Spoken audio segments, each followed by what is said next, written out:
Who was Sir John de Graham? I recently did a video regarding him, but it was pretty brief. So I thought I would do a wee bit longer version. So to sum it up, Sir John de Graham was William Wallace's best friend. Now, we don't have an awful lot of information about Wallace's early days, never mind Graham's, but we believe that the two of them met when William Wallace was being educated by his uncle, the priest, at Dunnipace. We believe that they struck up a long and lasting friendship. The reason we believe that is because William Wallace called on Sir John de Graham at his desperate time, basically. But who was Sir John de Graham? Well, Sir John de Graham was born at Dundaff Castle in the Carron Valley. And if you can see behind me, you'll see the depiction of him, which takes my resemblance, but his heraldic arms bear 3 seashells, which to many is quite humorous, thanks to a 1990s film called Demolition Man. Whether Sir John de Graham knew how to use the 3 seashells remains a mystery. But where did it come from?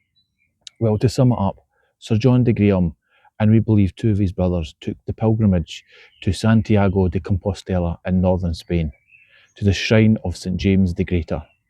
This was one of the most popular pilgrimages at the time due to the ongoing conflicts in Jerusalem around the Holy Land. So pilgrims would take the much safer route to the shrine of St James the Greater. On completion of this pilgrimage, you would take the seashell that littered the beaches in northern Spain as a symbol that you had completed this massive trek. And bearing in mind, back then, when you went on pilgrimage, you didn't take any weapons, any money, or any methods to sustain yourself. It was believed that if you were truly a believer of God, then God would provide for you. The Camino, which is the route that they would have taken, is still a very successful pilgrimage route to this day, and you can still walk the full length of it to Santiago de Compostela.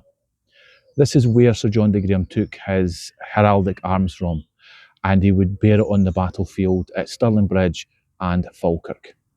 At Falkirk, which is where I am currently, as you can see the Battle of Falkirk community mural, a lot of folk take umbrage at the mural for the inclusion of glasses, but the mural was supposed to symbolise the past and the present, and we are so grateful that so many people contributed to such a great mural by Chris Rutherford, who completed the Collington Tunnel and is in the final stages, I believe, of completing the Alloway Tunnel. But back to Sir John de Graham. It's believed that Sir John de Graham was killed around here. So behind me, let me tilt it up, is the Sir John de Graham Memorial Fountain in Victoria Park. Now, the Victorian historians and enthusiasts believed that this was the spot where Sir John de Graham was killed. An old yew tree stood close to where the fountain stands today, and it was thought that that was the yew tree that William Wallace placed Sir John de Graham. But it was in actual fact a yew tree that was further north than this current location, and it remains to this day in Dollar Park, a lasting legacy of that time to the current period.